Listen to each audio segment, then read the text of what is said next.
These robots move autonomously. They communicate between each other, they interact with each other, they sense their environment without human input. But are they 100% safe? No, not yet. And that's our focus.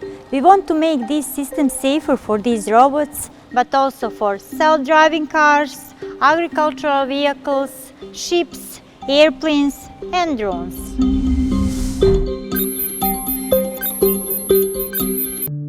Most premium cars are taking huge steps towards autonomous driving and embed cool features like park assist. But still, 70% of the people wouldn't dare to step inside a car without a driver. But actually, we can't blame them. Safety must be guaranteed in all situations, whether it's snowing, whether it's raining, whether there's fog, one person crossing the street, 5, a cow, a dog, a man and a cow. The vehicle has to make so many choices, and some are ethical. That's why we're developing new methodologies to test all these choices in virtual environment without any danger of crashes.